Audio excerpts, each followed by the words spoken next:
tenerlo acá en los estudios de la radio.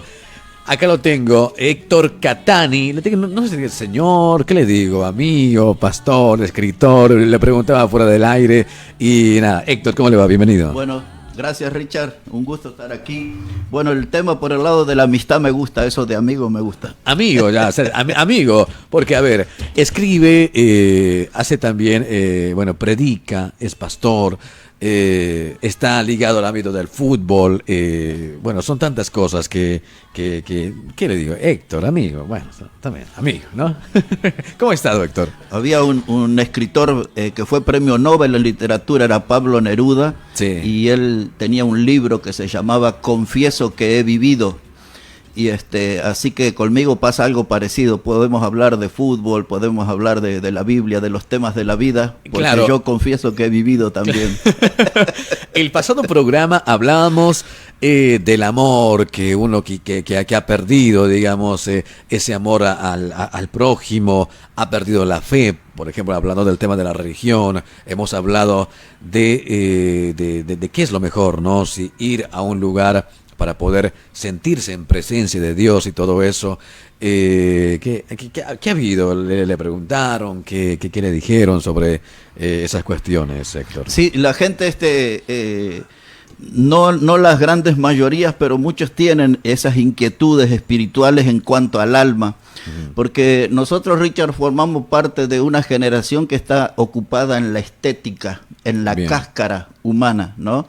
Entonces por eso se promueven los gimnasios y cremitas para mejorar la piel y todo lo que tiene que ver con lo externo, ¿no? Desde las uñas en las mujeres, las pestañas, los teñidos de cabello, o sea, hay toda una ocupación de lo externo y la gente descuida lo interior, ¿no? Lo espiritual, lo que es el alma, e ignoran, o no es que ignoran, se olvidan o pierden de vista que la fortaleza espiritual es lo que sostiene todo el resto del cuerpo, ¿no? Claro. Entonces, cuando nosotros hablamos de la fe es lo que nos relaciona con Dios, ¿no? Y la fe es lo que alimenta nuestra alma, fortalece nuestra alma, nuestro espíritu. Cuando nosotros hablamos de alma y espíritu, estamos hablando de la parte inmaterial del cuerpo, ¿no? Es una parte que no se puede palpar, que no se puede ver, pero ahí está. Porque nosotros los seres humanos somos seres tripartitos. ¿Qué significa esa palabra? Que estamos compuestos de cuerpo, de alma y de espíritu. Así que cuando usted se ocupa solamente del cuerpo, le está fallando una parte de su vida. Pero más importante creo que es importante. La fe y el amor a uno mismo, digo, de alguna forma, ¿no? Sí. Eso me llamaba la atención y le tiraba como para tocar un tema acá entre la charla y la gente que quiera sumarse con alguna consulta vamos conversando con Héctor sobre el tema de la depresión. No creo que cuando uno tiene algún tropiezo en la vida, ya sea familiar, económico, amoroso, tiende a descuidarse de uno mismo. ¿Qué pasa con una persona deprimida? Bueno, mire, no exageraría si le digo que la depresión es la enfermedad más destructora de este siglo. No le exagero si le digo la eso. Enfermedad más destructora. Más destructora de este siglo. Es como un monstruo que avanza y aplasta, destruye todo a su paso, ¿no? Pero ya en las últimas 2 décadas del siglo anterior se instaló este tema de la depresión y un informe dice que 10 de cada 100 argentinos padece alguna clase de depresión. Los médicos agrupan la depresión en 2 sectores. Hay una depresión que se llama endógena. Sí. Veo cuando se dan una inyección endovenosa, significa que es hacia adentro. Endógena significa hacia adentro. Esa clase de depresión endógena puede tener que ver con algo hereditario o puede tener que ver con una predisposición genética. En realidad los médicos no saben determinar exactamente cuál es el detonante que produce la depresión endógena, pero la otra, que es la que más conocemos nosotros, que la llaman la exógena. Exógena quiere decir algo de afuera, algo del exterior. Bueno, por ejemplo, una persona que trabajó en una empresa 20 años, 30 años, entró con 20 años, 25, ahora tiene 55, 60, de pronto se queda sin trabajo. Y esa persona se empieza a plantear en cuanto a su futuro, que está lleno de incertidumbre. ¿Y ahora de qué vivo? Toda mi vida estuve en esa empresa, en esa fábrica, en ese taller, etcétera. Y ahora no tengo nada, y a esta edad. Y entonces empieza su mente a revolucionarse y caen en un estado de depresión. Esa depresión exógena a veces tiene que ver con la pérdida de un ser querido, cuando perdemos nuestro padre, pero se puede madre. comparar desde ese lado, digamos, del lado familiar y del trabajo. Sí, claro, o sea, los resultados son los mismos porque, o sea, cuando yo puedo perder un trabajo, puedo perder una novia, una esposa, la pérdida de un ser querido. Pero estamos hablando de la misma depresión. Claro, claro, porque los efectos son los mismos. Es una mira, esto es interesante. Sí, es una tristeza constante. Es una pérdida del apetito, aparece el insomnio, o sea, la persona se empieza a comportar como si fuera un zombie, pierde la motivación de la vida, el horizonte, es decir, ya para mí todo se terminó. Y lo grave de esta clase de depresión es que en alto porcentaje es con tendencia al suicidio. Por eso es un tema bien preocupante, ¿no? Y alarmante, diría también. Y entonces a veces los médicos a través, yo no voy a hablar de la parte médica, yo me quiero enfocar en lo espiritual, ¿no? Los médicos que hablen ellos, pero ellos sí a través de ansiolíticos y antidepresivos y todas esas cosas que ellos conocen y pueden medicar, ayudan a la gente, pero en algunos casos la gente anda a veces como dopada, como sedada y pierde el contacto con la realidad, con la vida misma, ¿no?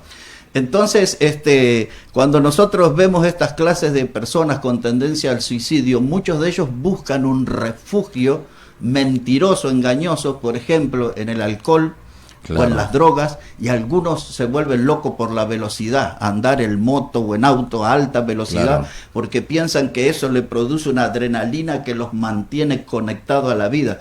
Pero la verdad que el alcohol o las drogas son un refugio falso y son lo que aceleran la destrucción de la persona. Yo me pregunto, ¿somos tan débiles como humanos como para no poder afrontar una cuestión, una decepción y no caer, digamos, en lo que es la depresión? ¿Somos tan susceptibles, tan débiles, digo, de alma o qué me tiene que pasar, digamos, para que tome una cuestión, qué sé yo, algún problema de manera más, qué sé yo, de manera distinta y que no me afecte tanto? Sí, una de las cosas que más le duele al ser humano son las traiciones en todos los órdenes, ¿no? Las decepciones que nos llevamos con algunas personas, ¿no? Sí. La decepción, todo eso a veces nos mete en un mundo de depresión, donde nosotros nos aislamos, donde no queremos bañarnos, donde no queremos querer tener contacto con los amigos, con los seres queridos, y cuando los tenemos lastimamos a las personas que más nos quieren ayudar, ¿no? O sea, el mundo de un depresivo es estar en un estado de locura casi, ¿no? Uh-huh. Entonces, todo esto viene por esa fragilidad justamente que hemos hablado a nivel espiritual, de nivel emocional, uh-huh, porque esto afecta, altera las emociones, ¿no? Y una persona ya no es uno cuando está en un estado de depresión, es como que es una sombra de lo que fue, ¿no? Claro, capaz uno se llega hasta a desconocer, Richard, digo. Por la falta de fortaleza espiritual, ¿no? Entonces, cuando estamos hablando de una persona de fe, no es que no está en zona de riesgo, una persona que cree en Dios, pero tiene un modo diferente de enfrentar ese problema, y en Dios se encuentra una fuerza que no encuentra en la ciencia para enfrentar y superar eso de la depresión. Claro, porque uno, qué sé yo, creo que todos nos hemos deprimido de alguna forma, con alguna cuestión, ya sea de familiar o de trabajo, y no sé, queríamos tirar todo a la borda y listo, como si nada. Sí. ¿Cómo puedo sobrellevar eso? ¿Cómo puedo? Bueno, porque es muy complicado. Ponerle que me meto en el tema del alcohol, drogas, pierdo a veces a la familia, a los hijos y tanta cuestión, hasta el nivel de quererme hacerme daño y quitarme la vida. Claro, suele pasar. Es que muchas veces uno termina ahuyentando a la gente en ese estado de depresión, porque uno se vuelve una persona realmente insoportable. A veces me gustaría mencionar también, o sea, yo por más de 30 años he atendido estos casos. Le confieso que en estos últimos 3, 4 años no he atendido casos de seguirlos. Sí los he oído, trato de orientarlos, porque nuestra labor en ese caso es de ser un orientador espiritual. Nosotros no usamos la palabra consejero espiritual, sino la palabra un orientador, porque una persona toma la Biblia y trata de relacionar al que está en depresión con Dios. Uno hace de ese puente, de tratar de acercarlo a Dios, porque yo no tengo la solución, pero sí conozco al que le puede solucionar el problema, que es Dios. Entonces yo tengo que ayudar a la persona en orientarla a que tenga un encuentro con Dios, y ahí va a encontrar la fuerza, la motivación, va a poder proyectarse en la vida, volver a tener metas, planes de superación y todo eso. Pero todo eso lo va a hacer en su relación con Dios. Es complicado dar ese pasito para encaminarme, volver a levantarme y decir, ¿sabe qué? Voy a ir y voy a hacer lo que me propuse. ¿Es complicado eso, sí, Héctor? Es muy complicado, porque la persona que está en depresión... Porque ahora, yo me pongo en el lugar que está ahora, el que está trabajando ahí en la máquina, está conduciendo su vehículo, escucha la radio y dice, tengo este problema, o sea, no sé qué hacer, se me fue un familiar, terminé con mi esposa, perdí a mis hijos, o cualquier fuera la situación. ¿Es complicado? ¿Qué es el primer paso que debo hacer? Bueno, el primer paso es reconocer que tengo un problema. Ese es el más difícil, porque no queremos reconocer. El segundo paso es tratar de sepultar el orgullo y buscar ayuda. Claro, sería reconocer mi error, por ejemplo. Bueno, porque no siempre la depresión es causa de un error propio, porque, por ejemplo, yo he atendido casos de gente depresiva que han tenido abusos sexuales en su niñez. Sí. Y hasta últimamente me han contado unos casos, pero de tremendo, de abusos de nivel familiar, ¿no? Y esas personas quedan con ciertos traumas, con una herida abierta que no cierra, y muchos de ellos viven con rencor, llenos de amargura, que eso es algo tan destructor.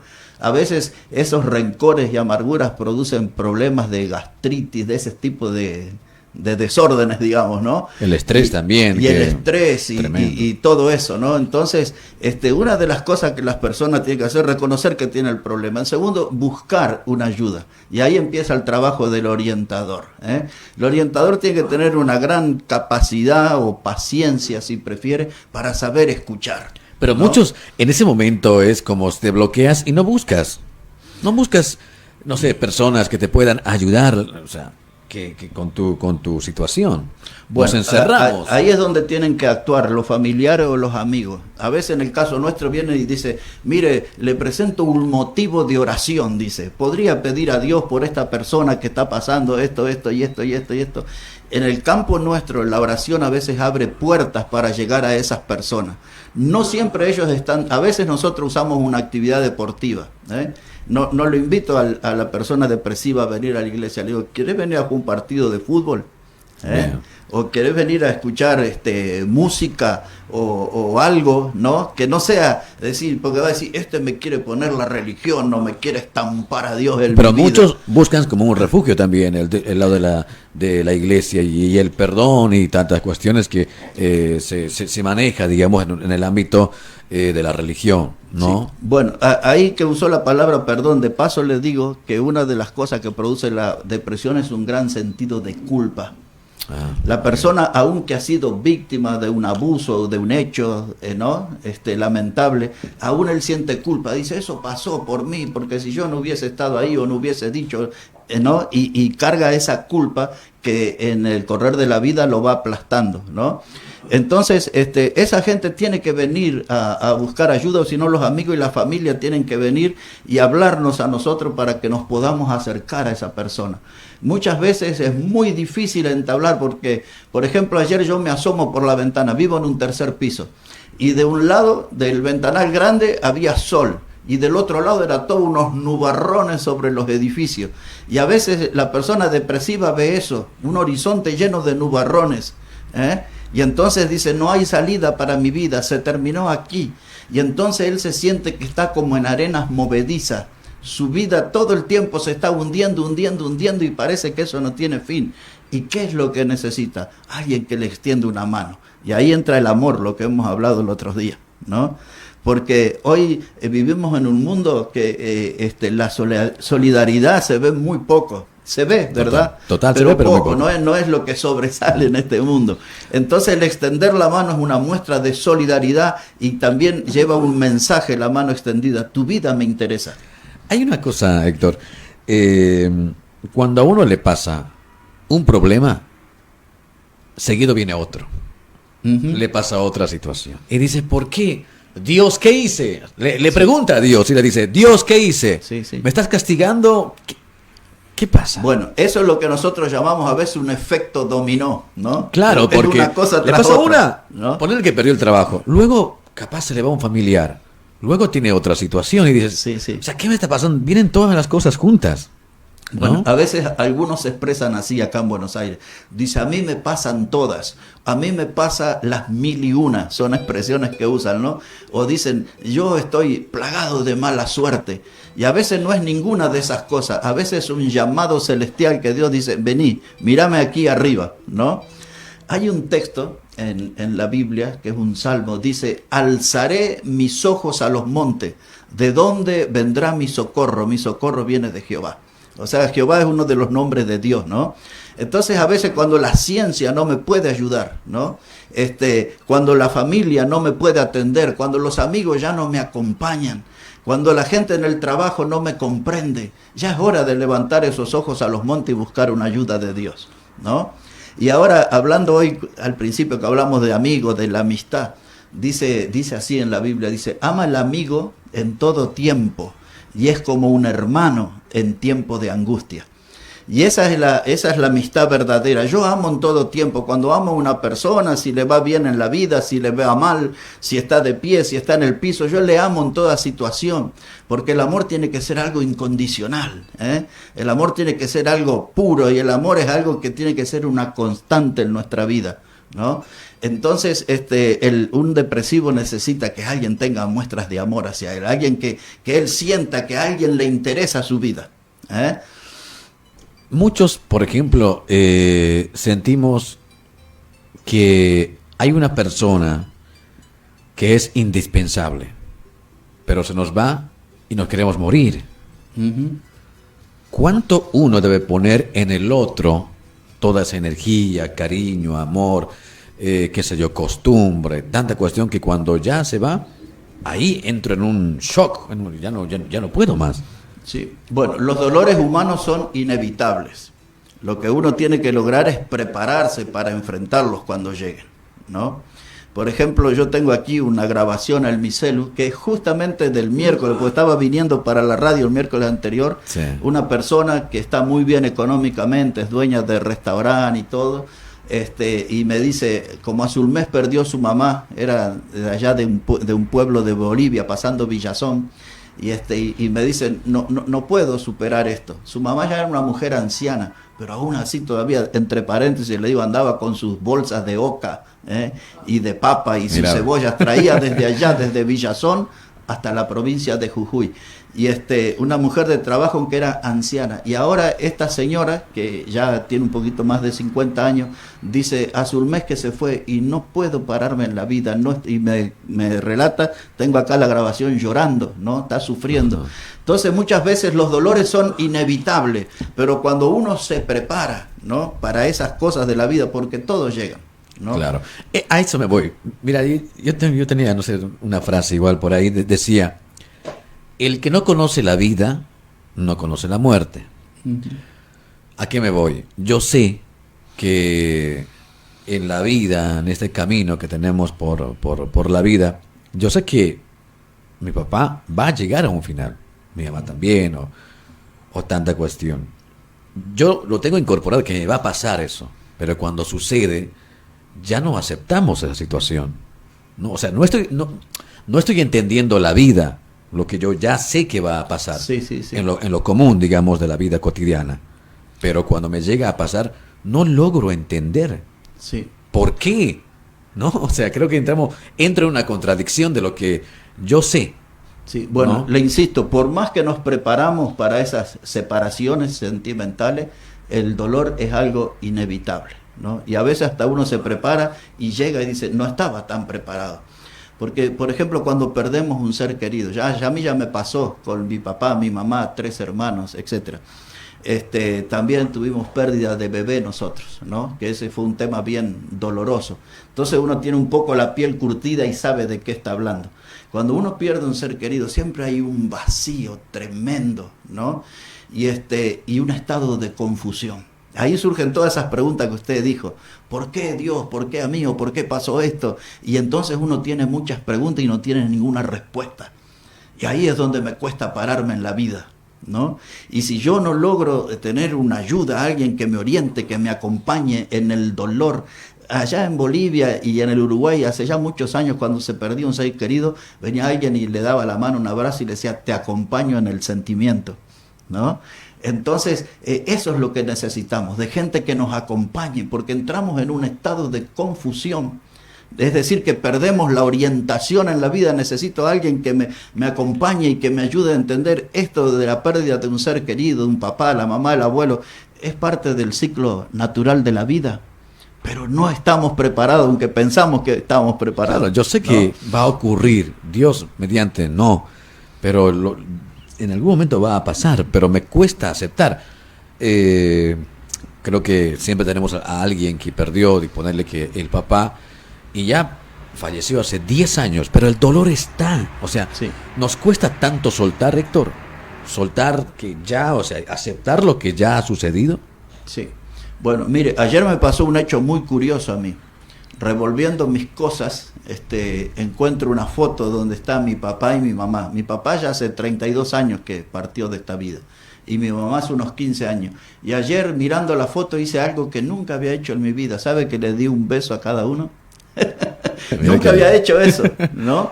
Pero qué sé yo, sentí como, me encuentro con esa foto y sentí como que los quería tener más cerca. Y el beso siempre es una expresión de cariño, ¿no? Y bueno, fue algo curioso, pero lindo, me resultó agradable. Ahora perdí un poquito el hilo de lo que veníamos, Richard. Pero nosotros tendríamos que prepararnos en cuanto a cuál es nuestra postura frente a la eternidad, ¿no? Esto era lo que le quería contar. Mire la diferencia, porque hablando de la muerte, ¿no? A veces la gente dice, no hable de eso hoy, que me pongo nervioso, que me pone mal, pero es algo que está, ¿no? Sí.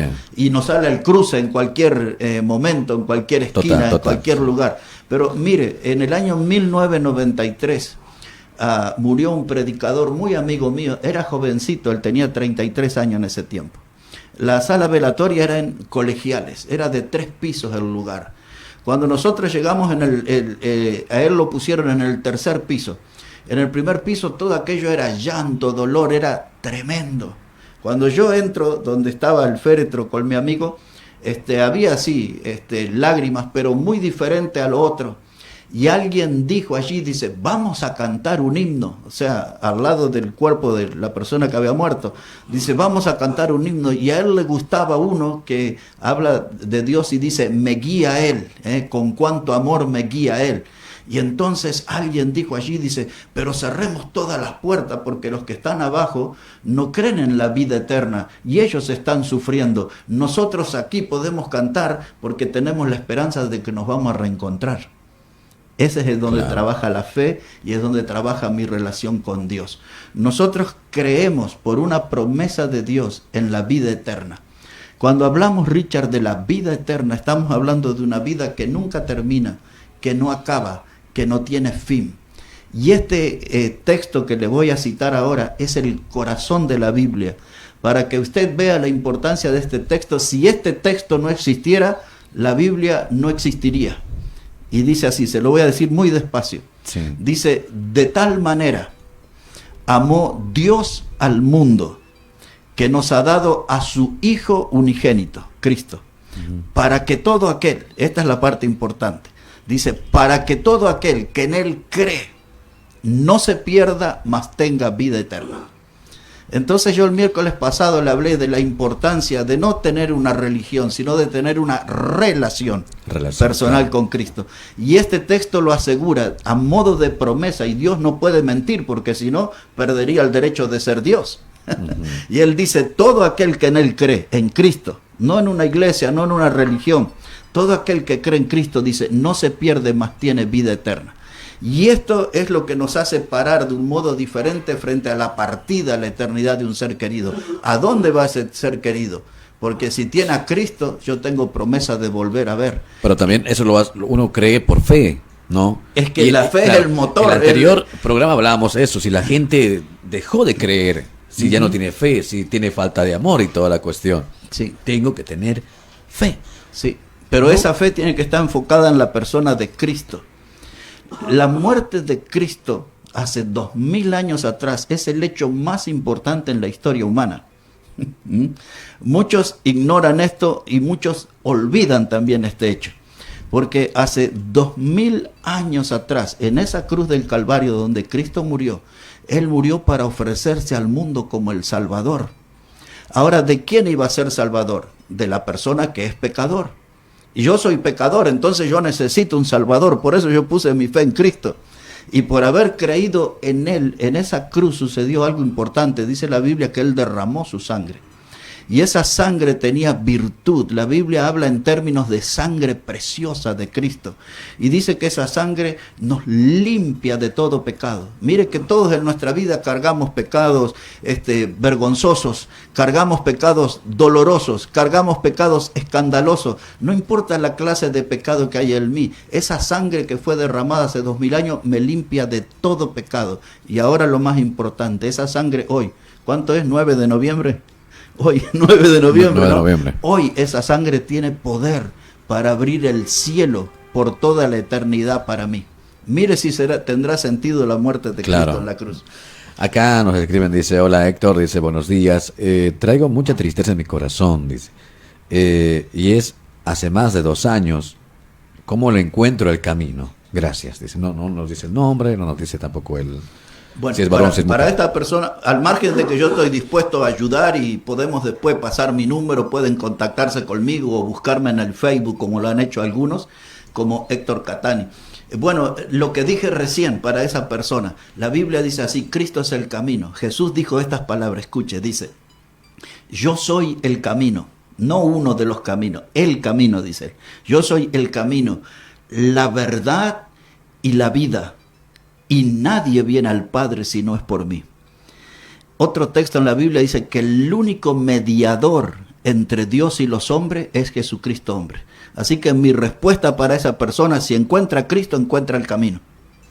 Así de fácil, ya. Así, sí, trato de simplificarlo. Claro. Para aquel que perdió la fe, no dice, no creo en Dios. No creo porque... existen las guerras, violaciones, asesinatos, tanta cuestión que en el mundo ahora. Y esto viene desde muchos años. ¿Cómo puedo recuperar la fe? Claro. Bueno, ahora mucha gente trata de adjudicarle las guerras y todos los conflictos humanos a Dios. La Biblia hace esa pregunta, dice, ¿de dónde vienen las guerras y las contiendas? ¿No? Y dice, de nuestras propias pasiones, ¿no? A modo de ejemplo, me voy hasta el año 1991. Estados Unidos dijo, bueno, necesito el petróleo que había en Irak. En esos tiempos había un hombre llamado Saddam Hussein en el poder por muchas décadas. Sí. Y ese Hussein había invadido un país que se llamaba Kuwait, pequeñito, todos vivían sobre petróleo ahí. Y Estados Unidos, como siempre se sintió el policía del mundo, invadió, fue la primera invasión que hubo allá, ¿no? Y todo eso por el petróleo. Cuando pasó aquí en la Argentina, que fue más doloroso, 1982, la guerra de Malvinas, todo eso viene porque los ingleses querían ese territorio, ¿no? Y así es que surgen las guerras. Y la gente después le pregunta a Dios, ¿pero por qué permitís esto? Pero eso es lo que nace del hombre. Hay una expresión que se usa, y generalmente la usa al mal, pero se habla del libre albedrío. Hablemos de la libertad de elegir. Las guerras no las produce Dios, las guerras las eligen los hombres,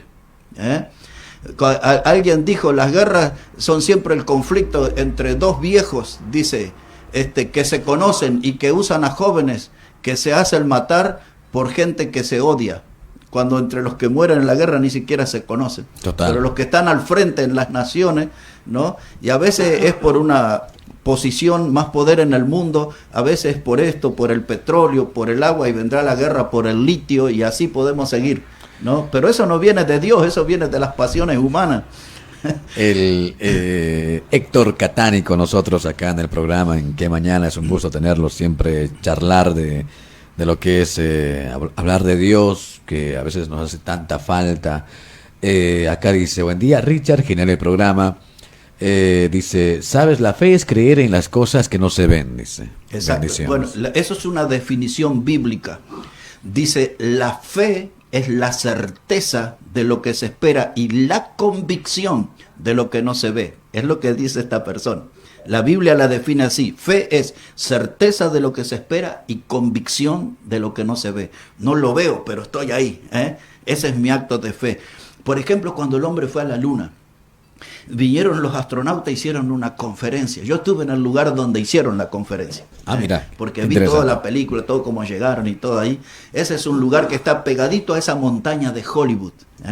Allí. Bueno, el asunto es que hubo un periodista, se ve que era ateo y a modo burlón, le preguntó a uno de los astronautas, dice, ¿usted cuando fue al cielo, dice, ¿lo vio a Dios? Y entonces él dijo, no, la verdad que no lo he visto, pero en todo momento sentí su presencia, dijo el astronauta, ¿no? Y esta es la fe, es la certeza de lo que espero, la convicción de lo que no se ve. Yo no lo veo a Dios, pero lo siento. En mi caso yo siento que Él vive en mí. Porque en el momento, dice la Biblia, cuando uno cree en Cristo como su Salvador, dice que el Espíritu Santo viene a ser morada en mí. Y eso es una morada permanente. La Biblia usa la expresión también de sello del Espíritu. Ve que cuando usted hace un trámite le ponen un sello que pagó o algo. El sello es un símbolo de legalidad. El sello es un símbolo de autenticidad, ¿no? Cuando yo creí en Cristo, Dios me marcó, me selló con el Espíritu Santo. Así dice la Biblia, no es una frase mía. Él me selló. Quiere decir que yo soy un auténtico hijo. Legalmente soy su hijo ahora. A ver, tenemos más consultas, que tenemos un audio, a ver qué nos dice. Hola Richard, buen día. Me gustaría que le preguntes al pastor sobre el Día de Todos los Santos. A ver qué puede explicar. Gracias, chao. Lo que pasamos la anterior semana. Del 2 de noviembre. Del 2 de noviembre. Muchos creemos que esa fecha viene el alma y nos visita por 24 horas. Bueno, eso tiene que ver con la cultura, no con la escritura, no con la palabra de Dios. Okay. ¿No? Entonces, lo que quiero señalar y resaltar, yo soy muy respetuoso de la cultura, pero yo creo en la escritura. Y aparte conocedor mucho de Bolivia, o sea, se ha conocido varias situaciones por en Bolivia. Por ejemplo, de la caña de azúcar, porque el alma viene cansada, o del vaso de agua para que se refresque. El pan escalera, los o dulces. La vela, o cuando es el caso de un niño, el que partió y todo eso. Bueno, todo eso, yo siento un profundo respeto por eso, pero eso tiene que ver con una cultura, que no es solo de Bolivia, va más arriba todavía, ¿no? Otros países. Pero la escritura dice así, cuando el hombre parte de esta vida, ya su espíritu ya no está acá, su alma ya no está acá, ¿no? O sea, se parte a la eternidad. Y hay un texto, yo a veces no quiero citar mucho la escritura para que el oyente no se maree un poco, ¿no? Pero dice el Señor Jesús que Él tiene la llave y cierra y ninguno puede abrir, ¿no? Y cuando nosotros partimos de esta vida, ¿no? Hay gente que va a la presencia de Dios y lamentablemente hay otros que van al infierno. Eso hay que decirlo, eso no lo quieren predicar los predicadores. Pero Jesús en los evangelios habló más veces del infierno que del cielo. Mire si será importante el tema, ¿no? Claro. Entonces, si yo tengo a Cristo, yo tengo un cielo asegurado. Si no tengo a Cristo, hay un infierno que Jesús dice que es donde el fuego nunca se apaga y el gusano nunca muere, ¿no? Entonces, para tratar de responder a nuestro oyente, yo soy respetuoso de todo eso, pero desde el punto de vista bíblico no hay ninguna posibilidad que el alma o el espíritu regrese. Así que, de todos modos, a mucha gente le hace bien, y usted ve que, por ejemplo, en Bolivia mismo le han criticado el alcoholismo a mucha gente y después van al cementerio de Flores y toman cerveza ahí en el panteón o en el sepulcro. Sí, total, ¿no? total. Bueno, o sea que si usted empieza a buscar va a encontrar un montón. Después las tantaguagua y todo ese tipo de cosas que ustedes saben mucho mejor que yo eso. Acá dice, excelente programa, dice, Dios es real, Jesús es el camino a la vida eterna, nos escriben por acá. Acá, ¿qué nos dicen? Hola, buen día. Hola, buen día, Sabrosón. Hola, buen día, señor pastor. Yo quería preguntarle, ¿es necesario creer en Dios para actuar bien, ser buena persona, ser buen vecino, ser buen familiar y ayudar a la gente? O porque yo veo que gente que va a la iglesia, que sigue siendo egoísta, sigue siendo como se dice, mala onda, no ayuda a la gente, pero ellos van a la iglesia los sábados, los domingos. Yo quisiera que explique esa parte, si es necesario creer en Dios para actuar bien o no, o estamos mal todos. Bueno, nuestra condición espiritual, la Biblia usa esta frase, que nosotros estamos muertos en delitos y pecados. Eso significa que nosotros hemos sido transgresores de la ley de Dios. Por eso cuando se dice de la oveja descarriada, dice cada uno se apartó por su camino, es decir, cada uno hace lo que quiere en su vida, las grandes mayorías deciden vivir de espaldas a Dios sin tomar en cuenta a Dios, y eso es la clase de sociedad que tenemos. Ahora, el oyente pregunta qué importancia tiene el creer, ¿no?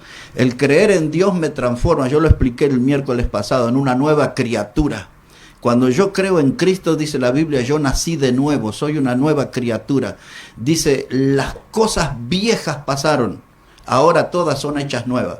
Por ejemplo, hay gente que a veces da testimonio en algunas reuniones, yo antes era un alcohólico, o era un drogadicto, o era esto, lo otro. Ahora ya todo eso quedó atrás. ¿Desde cuándo? Desde que puso su fe en Cristo. Comenzó una nueva vida. Voy a usar una expresión un poquito violenta pero ilustrativa. Uno tiene que dinamitar todos los puentes con el pasado. Así ya no vuelvo atrás. Yo ahora soy un cristiano, soy un hijo de Dios y todas aquellas cosas. Por ejemplo, la Biblia dice, aquella persona que robaba, así dice la Biblia textual, ¿no? Dice, ahora trabaje con sus manos y ayude al prójimo. Dice, aquel que mentía, ya no mienta más, habla verdad con su prójimo, ¿no? Y entonces todo eso tiene que ser señales de una vida nueva. Ahora, mire este detalle, Richard, para la respuesta que le voy a dar al oyente. Dice él, si alguien, la gente va a la iglesia pero sigue siendo egoísta, y no me acuerdo qué otro término usó, pero como describiendo que sigue siendo una mala persona. Y en el anterior programa hablamos de eso también, de los pastores que van y con el diezmo o lo que con lo que tengo que decirle algo de eso. Que me olvidé el otro miércoles. Claro, pero... y el anterior también comentábamos, para el oyente que quizá no escuchó la anterior charla que tuvimos el anterior miércoles, hablamos también sobre el tema de si es necesario ir a una iglesia para sentirme, qué sé yo, perdonado, parte de todo eso. Sí. ¿No? O en este caso, como él pregunta, dice, para ir a la iglesia, dice, la gente dice, yo soy cristiano, dice, o yo creo en Dios porque voy a la iglesia. Yo le planteo esto, Richard. Tenemos una mujer embarazada y va camino al hospital a dar a luz, pero resulta que no llega. Y esa mujer le ponen en un garage y ahí nace su bebé. ¿Ese bebé es un auto? ¿Porque nació en un garage? La respuesta es no. No, claramente. ¿Pero una persona por ir a la iglesia es cristiano? ¿Es hijo de Dios? No. No, es simple. Lo que me hace hijo de Dios es lo que vine hablando. Yo tengo que creer en Cristo como mi Salvador y ahí comienza una nueva vida con Dios. Y cuando es una nueva vida ya no queda nada de mi pasado. ¿Y cómo yo logro eso? Esa es la participación divina, es la participación de Dios. No es como alguno dice, ahí te lavaron la cabeza. No, nadie le lava, sino que es una obra de Dios que me ayuda a dejar toda mi vieja vida y comienzo una nueva vida basada en mi fe en Cristo. Se ha tergiversado mucho usted predica, se ha tergiversado mucho el darle el mensaje hacia como a aquel que va a la iglesia, el mensaje de la Biblia, le hablo. Sí, bueno, mire, porque uno ya tiene una opinión y dice, no, que esto, o sea, nacen estas ideas, ¿no? De aquel cristiano que es mala persona y tantas cuestiones como la pregunta del oyente. Bueno, mire lo que sucede en las iglesias, y le voy a dar en un porcentaje que no exagero si le digo el 80-90% de las iglesias en el mundo no predican la Biblia. Lo que se escucha es un mensaje humanista, ¿no? En los púlpitos. ¿Cómo sería eso? Claro, muy poco, o sea, donde el centro es el hombre, el centro no es Dios. Okay. ¿No? Entonces la gente va a esos cultos por el que canta, ¿eh? El que le atrae es la persona que canta. Hoy usan nombres como salmistas, los levitas, le ponen diferentes nombres. O van por el predicador, porque mire, el predicador hace marketing. Escuchó bien eso, el predicador hace marketing. Yo vengo aquí en Flores, quiero instalar una iglesia y hago toda una encuesta barrial. ¿Qué clase de iglesia le gustaría? Y a mí me gustaría una con cumbia boliviana, o con saya, o con lo que sea. Entonces yo... Hay alabanzas así, hay el reggaetón, hay en claro, cumbia. Entonces yo todo. me enfoco a ese tipo de música para captar a eso. O sea, yo tiro toda una red. Tenemos personas con problemas emocionales, depresivos, todo. Entonces empiezo a usar la psicología y que meto un poquito de aquí y de allá y al final la Biblia es desplazada y se instaló el humanismo en los púlpitos. Por eso todos los cultos o la gran mayoría de los cultos hoy son emocionales, no son espirituales. Y usted va a ver las grandes iglesias, no importa quién esté al frente ni el nombre que tengan, tienen culto todos los días. Reuniones todos los días, porque esas emociones hay que alimentarlas. Pero el verdadero alimento en la Biblia viene del Espíritu Santo de Dios. Esa enseñanza del Espíritu a mí me marca y a mí me llena, me satisface el alma. En cambio, todo lo que se ve hacen culto todos los días porque hay que alimentar las emociones. Y esas emociones después cuando salieron de la reunión, doblaron la esquina y ya se evaporó todo eso. Entonces, para tener una vida nueva y para andar, tenemos que ir a una iglesia donde sea cristocéntrica y donde la Biblia sea el centro, no el hombre. Lo que me atrae a mí a esa congregación es la predicación del evangelio, no el hombre que tiene su anillo de oro, su auto de alta gama, sus uñas pintadas, su cabello teñido. Y lo que quería decir, que los otros días alguien me remarcó, dice, tendría que haber hablado más del diezmo, eso no, pero una sola cosa le quiero decir. Por todo ese sistema de predicadores abusadores de la gente, son asaltantes públicos, de cómo le sacan el dinero de un modo que no enseña la Biblia. Y esto es lo que quiero decir. En la Biblia había una sola ocasión, que era una excepción, donde el diezmo era dinero. Para todos los oyentes, el diezmo en la Biblia nunca fue dinero. Nunca fue dinero. Se lo explico en 30 segundos. Sí. El templo de Israel era el lugar que concentraba, o sea, era el lugar que Dios eligió ahí en Jerusalén. Hoy está la mezquita de Omar de los musulmanes, pero toda la base es del templo de Dios, que fue el lugar que Dios eligió en la tierra para mostrar lo que en hebreo se dice la Shekinah. Eso quiere decir la gloria. Ahora, en ese templo allí, la gente venía desde los otros países, los judíos que estaban esparcidos por otras naciones, los que vivían en distintos extremos del país, traían sus ofrendas. Podía ser papa, podía ser lechuga, podía ser ovejas, vacas, lo que sea. Había un sistema de diezmo, Richard, en la Biblia, donde se ponía una vara y todo lo que pasaba debajo de esa vara era para Dios. ¿No? Pero le quiero decir, hay distintos sistemas de diezmo que Dios trató con la nación de Israel, no con la iglesia. O sea, está escrito en la Biblia, pero fue el trato de Dios con la nación de Israel, no con la iglesia. Pero para que al oyente le quede claro, el sistema de diezmo en la Biblia nunca fue dinero. Pero los predicadores modernos, abusadores o abusivos, como se dice en Bolivia, se las han ingeniado para sacarle el dinero a la gente. Y no hay que prestarse a eso.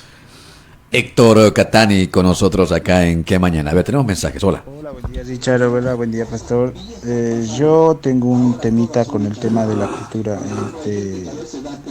En el tema de Todos Santos, yo tengo fe que mis familiares nos visitaron, todo eso, y tengo mucha fe y mucha oración, mucha devoción a mi cultura y también junto con Dios, ¿no? Con el permiso de Dios.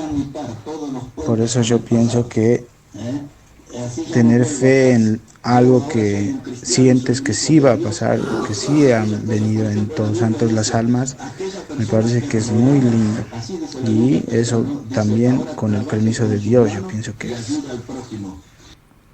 Claro, sí, ¿no? Yo no niego la experiencia de cada uno, ¿no? No, claro, entiendo al oyente porque yo por fe lo creo. Por fe creo que mi familiar viene por 24 horas y me visita y se va, ¿no? Creo que apunta uno a la fe de creer, ¿no? Sí, pero fíjese que uno ya tiene una predisposición emocional que eso va a suceder y hasta tiene el día fijado y lo espera. Y todo el clima que sucede. Por ejemplo, lo mismo para pasar a una fiesta aquí más que porque salvo la gente que es de Bolivia, Perú o México, es como un tema desconocido de los santos, ¿no? Claro. Pero algo que quizás maneje mejor, la Navidad.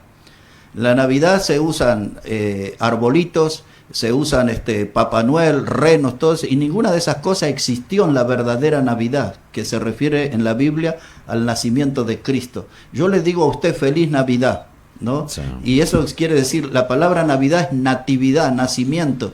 Y usted puede mirar y dice, pero a mí no me nació nadie, ¿no? La palabra Navidad recuerda el nacimiento de Cristo. Y eso sucedió entre la última semana del mes de marzo y la primera de abril. En esa quincena nació Cristo. Sin embargo, nos instalaron el 24 de diciembre. Claro, y toda la gente se prepara para esa y le han puesto distintos nombres, la fiesta de la familia, todo. Y se volvió más comercial todo. Y piensan en Papá Noel, en Santa Claus, personajes que fueron inventados en el camino que no tienen ninguna relación con la Navidad, ni el arbolito, ni ninguna de esas cosas. Bueno, lo mismo pasa a veces con estas fiestas de los santos, donde ya tenemos una predisposición emocional de que algo va a suceder, así claro, como la gente acá se prepara para la Navidad. Total. 10:07 en el país. Leemos algunos mensajes, por favor, a ver. Hola, Richard. Hay pastores más ricos y fieles más pobres. ¿Por qué será, no? A ver, acá dice hola, dice una pregunta, pastor, ¿por qué no hay pastores pobres? Dice, la mayoría son de tener riqueza, gracias a hablar de la palabra de Dios. Saludos, Nelson de Flores. A ver, tenemos más mensajes por acá, hola.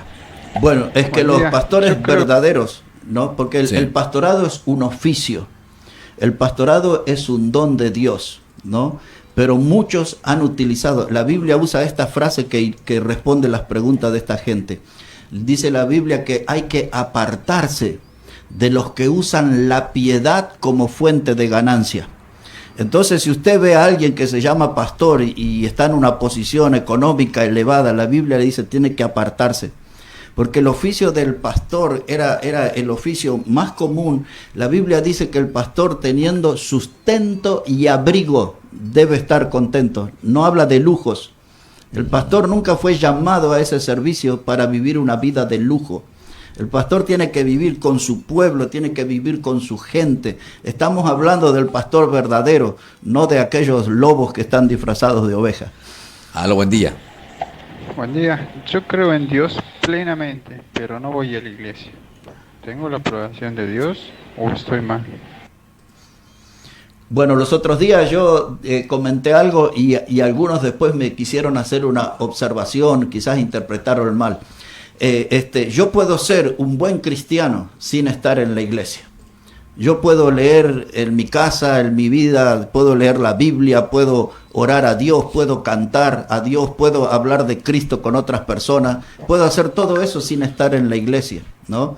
Y yo expliqué el miércoles que yo a la iglesia yo voy para expresar mi fe en común con otros, me junto con otras personas para dar testimonio que mi Salvador, que mi Cristo vive. Pero yo puedo ser un cristiano sin estar en una reunión, ¿no? Es más, hay mucha gente que hasta aún está postrada y han sido grandes cristianos. Miramos, y no son gente desaprobada por Dios, al contrario, ¿no? Entonces, pero yo igual le digo para que no se presta confusión, lo mejor, si usted cree en Dios, el mejor lugar para expresar su fe en Dios es yendo a una reunión con otros hermanos que tienen una fe en común. Buen día. Hola, Sabrosón. Quería decir al pastor de que yo participé en muchas iglesias evangélicas y en todas las iglesias el pastor habla lenguas, cosa que nadie le entiende lo que dice, solo él entiende, según él. Dice que les ilumina el Espíritu Santo y se transforman, hablan distintas lenguas, cosa que yo no creo que en esa parte nos ingrupen a todos. ¿Por qué tienen ese poder especial, digamos, ellos en ese momento? Cosa que, ¿por qué los católicos que estudian toda su vida lo que es la religión, la teología para ser cura y jamás tienen ese poder, esa iluminación de hablar lenguas cuando hacen una misa? ¿Y por qué el pastor sí? Quisiera que explique eso. Gracias, chao. Bueno, mi amigo, hace bien el no creer eso. Hace bien. Pero le voy a explicar el tema de las lenguas. Vamos a ponerle una comilla a la palabra. Fue un fenómeno que se dio solamente a través de los 12 apóstoles o en presencia de un apóstol, de esos 12. O sea, donde se habló en lenguas en la Biblia fue a través de apóstoles o en presencia de apóstoles. Todos esos que hoy se llaman apóstoles son falsos apóstoles, son obreros fraudulentos. Pero eso es harina de otro costal. Seguimos en este punto. Ahora mire, Richard, sí. Las lenguas se utilizaron en una fiesta judía que se llamaba Pentecostés. Allí esa fiesta se llamaba la fiesta de la semana. Penta es la palabra 50. Después de las 7 semanas de las cosechas, o sea, después de 49 días, al día siguiente era Pentecostés. Y en una fiesta de esa, que se convocaba alrededor de 1,5 millones de personas en Jerusalén, estoy hablando de los días de Jesús, ¿no? Y entonces allí descendió el Espíritu Santo, se metió en los apóstoles, ¿no? Sopló como un viento y ellos hablaron en lengua. Para responderle a este oyente, no hablaba cosas ininteligibles, o sea, que no se comprenden. Ellos hablaron en lengua el mensaje del Evangelio. Eso está todo en un libro de la Biblia que se llama Hechos de los Apóstoles, capítulo 2. Tiene que leer todo ese capítulo, ¿no? Y hasta entonces allí, cuando ellos predicaron el Evangelio, cada uno hablaba en lengua de las personas que eran judíos que venían de otras naciones. Por ejemplo, si íbamos de Argentina, había un apóstol predicando en español, como ejemplo, ¿no?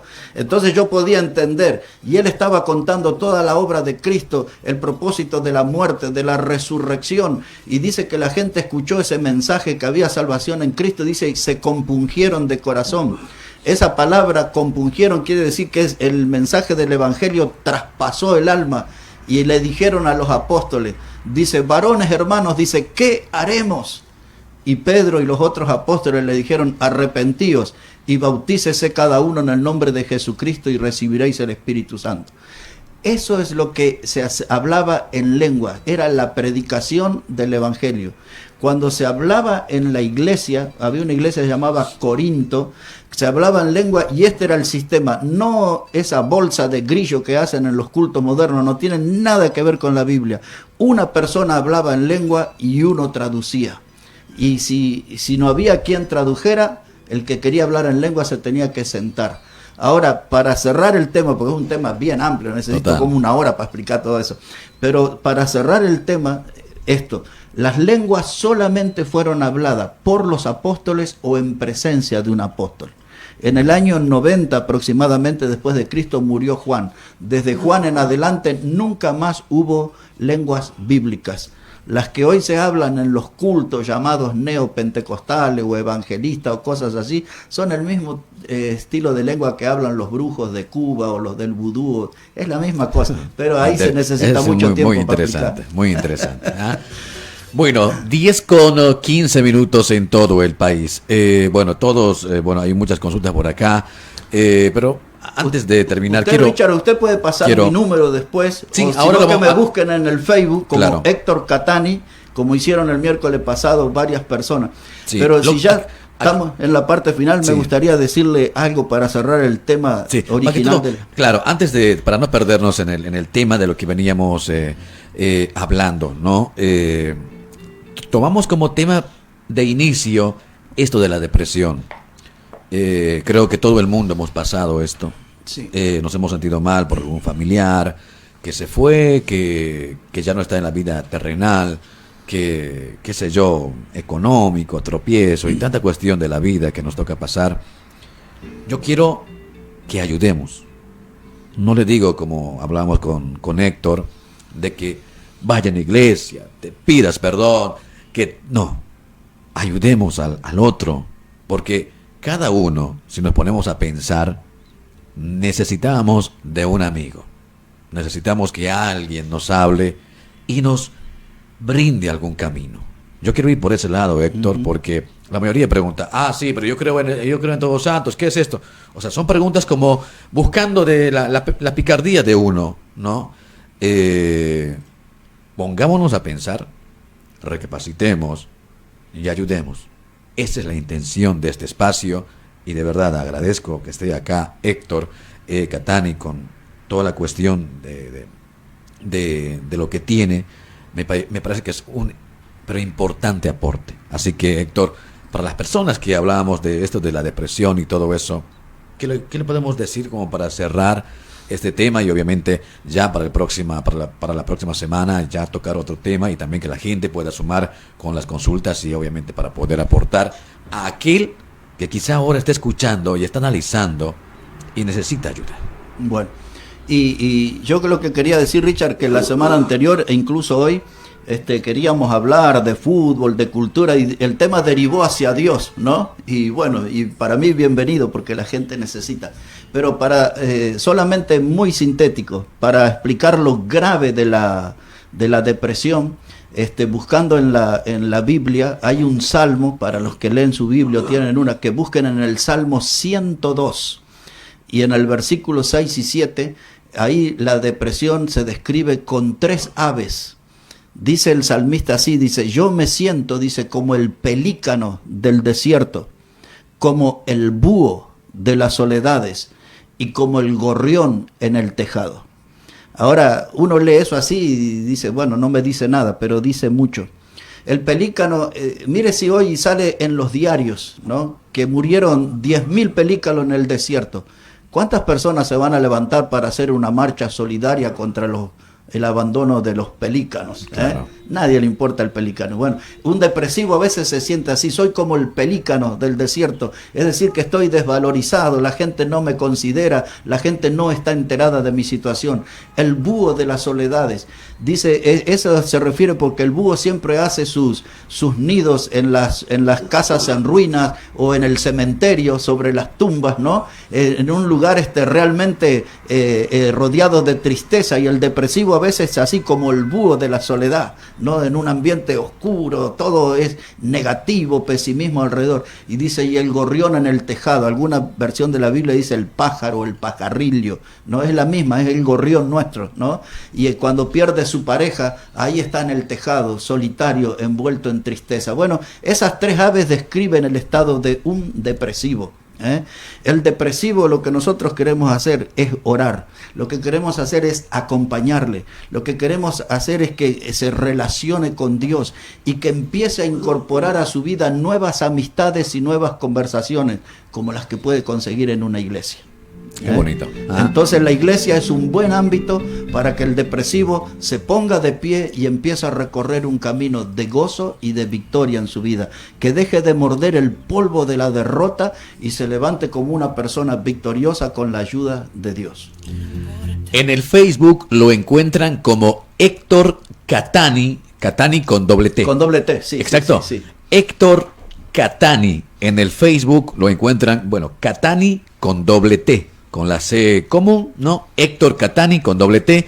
¿Quiere dejar su teléfono para sí, sí, con mucho gusto. ¿Cómo me sería pueden esto? Enviar por el WhatsApp y todo. Se lo digo lento: 15 25 82 98 43. Otra vez: 15 25 82 98 43.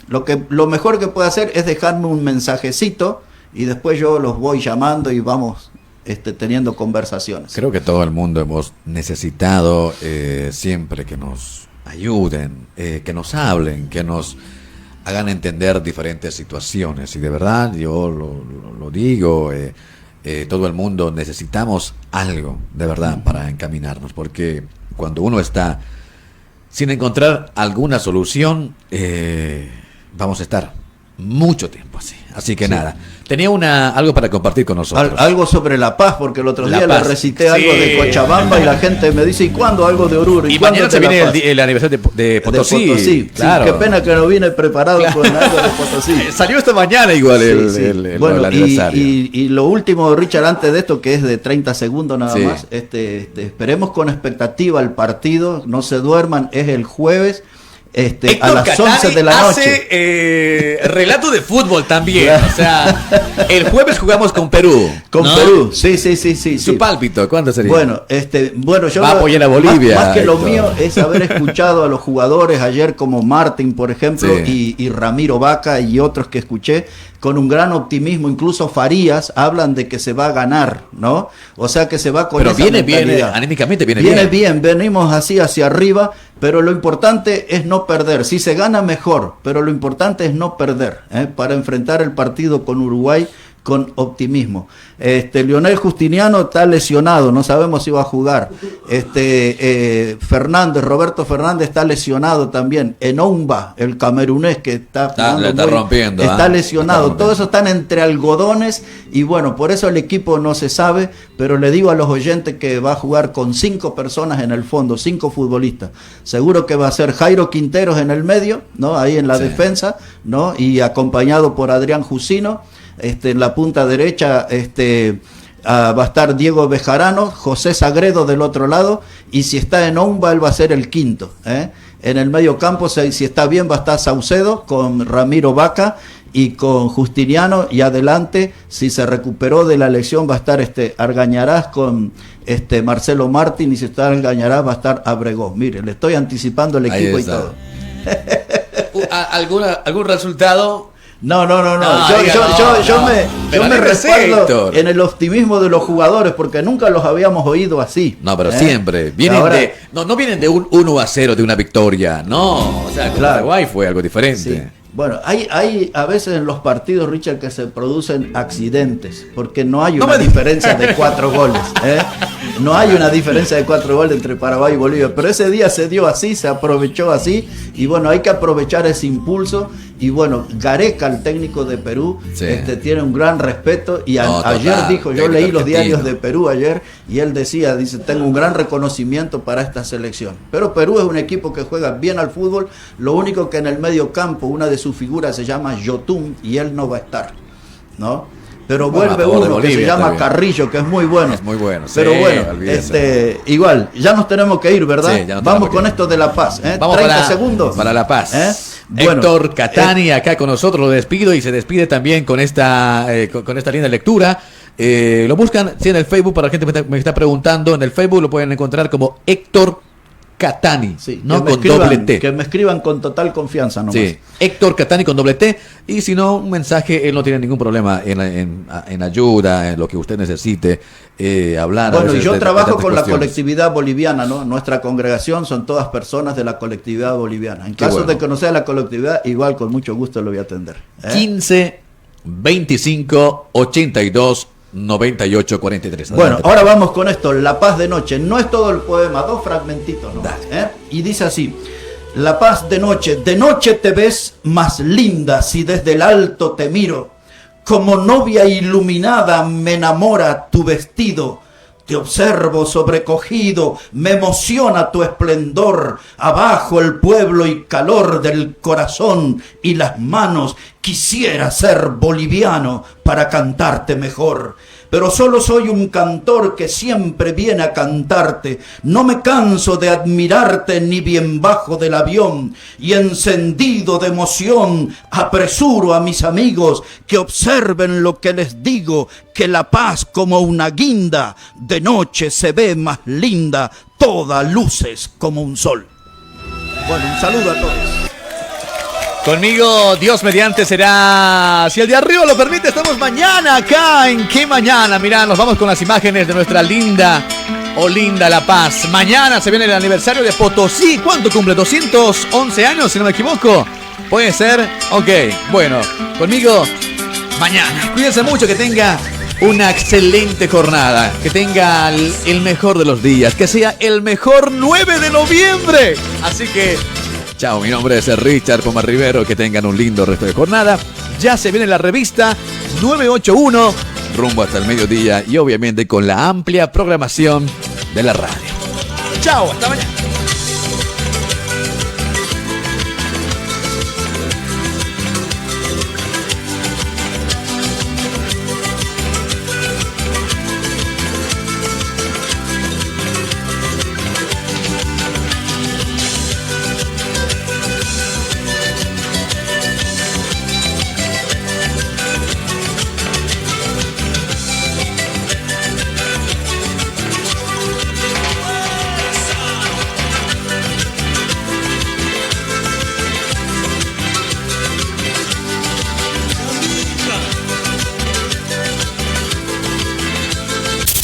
Calor, diversión,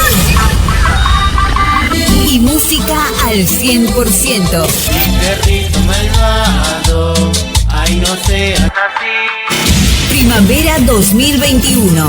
La musicalizamos. Si piensas que si